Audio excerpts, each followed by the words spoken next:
What's up mga kababayan? News that matters here.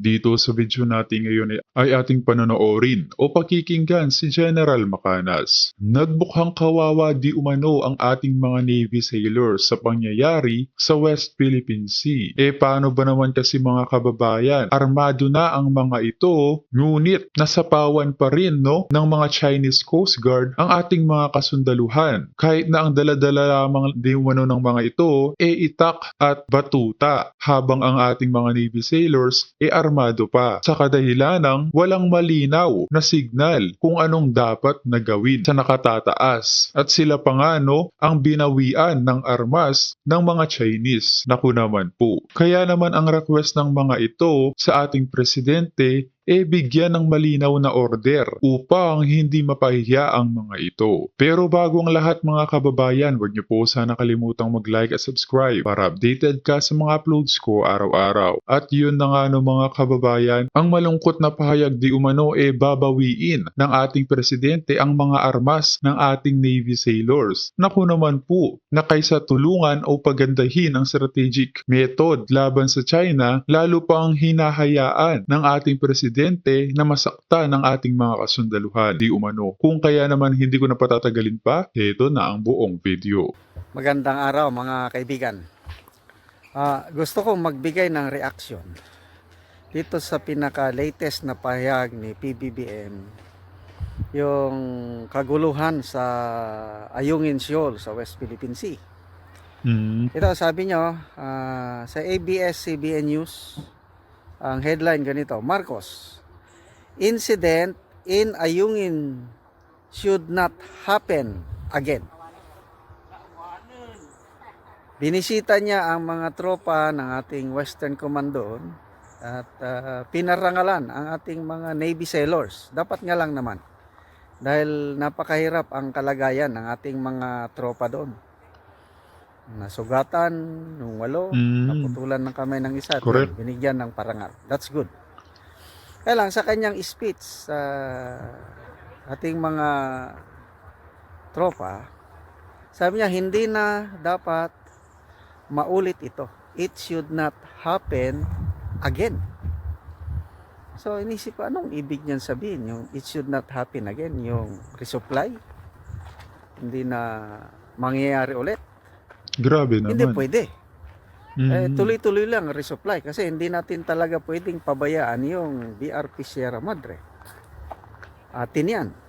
Okay, yung territorial rights natin yan. So, very critical itong next RORE, rotation and resupply. So, ibig niya sabihin, hindi na maulit yung nangyari na banggaan, yung nangyari na nakakaya dahil ang mga Chinese Coast Guard itak, palakol, lancheta lang ang dala. Ang atin is armado, mga the best sa Navy, yung SOG, Special Operation Groups, ang nag-escort. Tapos wala lang. Epic failure yung Kaya resupply na yun. Napigilan. So anong ibig niyang sabihin yung hindi na mangyari? Sa next resupply, laban na. Sabi niya, hindi daw tayo ang unang puputok eh. So ang Chinese, ano sa tingin nyo? Magbabago ba sila ng approach sa next resupply mission o ganun pa rin o mas matindi pa? Nako po, ang China,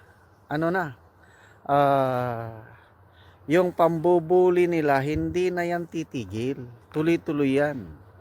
Lalo na itong nangyari, itong latest na RORE, resupply, nako, natatawang mo yun. Sa isip nila, wala. Mga Pilipino, walang bayag. Kaya nga. Kasi sinorender ang mga firearms eh. Walang firearms, sinorender lang. Wala lang. Walang laban. Kaya lalong matapang ang mga Chinese Coast Guard na yung next RORE i-resupply. Yung Mm. next RORE is pipigilan nila. So, iniisip ko nung una maliliit lang na bangka, Coast Guard lang, walang Navy. Yon, Mm. kinakanyon, water cannon, binabangga, nakakalusot. Mas maganda pa nga nung una eh. Yung Coast Guard lang ang in charge with small boats, nakakalusot eh. At nung Mm. una, panahon ni Vice Admiral Carlos, mas maganda. May konting sigadot lang, kailang hindi kasing tindi nitong latest na resupply. May nasaktan na. Mm. Kaya ako, mas gusto ko si Vice Admiral Carlos. Tanong nga ng isang retired Marine General bakit nirelieve kaagad si Vice Admiral Carlos after 20 successful RORE yung nagawa ni Vice Admiral Carlos. Ang nagtatanong nito si Brigadier General Orlando E. De Leon. 20 successful ROREs yung ginawa Mm. ni Vice Admiral Carlos. Tapos nirelieve unceremoniously. Ito ngayon, tong bagong Westcom na nagsagawa sa RORE, purely Navy operation, Coast Guard, hindi na nakialam, failure. Ang tanong ni General De Leon is, bakit hindi i-relieve itong new Westcom chief and his staff, itong epic failure nila? Ayun. Mm. Kaya Kaya, nga. ito, bagong development. Itong mga next RORE daw, i-announce na ng Malacanang. Sige nga. Kasi, dalawang beses ng failure hindi in-announce yung yung airdrop, hindi in-announce yun. Kaya nga. Nalaman na lang natin na inagaw ng Chinese Coast Guard yung pagkain. Grabe. Tapos yung evacuation ng may sakit na sundalo natin, hindi natin nalaman yun kung hindi dahil sa sources ng mga media. Itong latest incident, hindi rin idinitalye, tago. Nauna pa ang China na nagpahayag sa pangyayari. Kaya siguro, para hindi na sila mapaya, yung next RORE mission, i-announce na. Hindi na nila itatago. That's good. So, abangan natin yung next RORE. Anong gagawin? Epic failure itong nangyari na Navy ang nagdala from 6 different direction na kayang-kayang na-block ng Coast Guard. So, airdrop na subukan na rin, di rin. Navy, magdadala na ng the most, ito, opinion ko lang guess ko lang ito, baka magdala na ng US Navy destroyer. Mas maganda pa. Yung ating RORE, samahan ng isang destroyer ng US Navy o Australia, Japan. Yun, baka makakalusot yun. Kaya, baka yun ang ibig sabihin ni Pangulong Marcos na hindi na ito mauulit. Kasi, yan na, tutulungan na tayo ng ating ni Uncle Sam. Kailan kung magdadala na ng US Navy ships sa samahan ng ating mga Navy, ano naman ang reaksyon ng China? Yun na. Magdadala rin sila ng kanilang sariling Navy ships. Yun, maggirian na yun Parang ito at ang gustong mangyari ng US. Yung magkagera tayo dyan. Kaya nga bulong na bulong kay President Bongbong Marcos ang mga ito na gusto na nilang magkagulo talaga nang sila ay makinabang din sa away pagitan ng Pilipinas at ng China.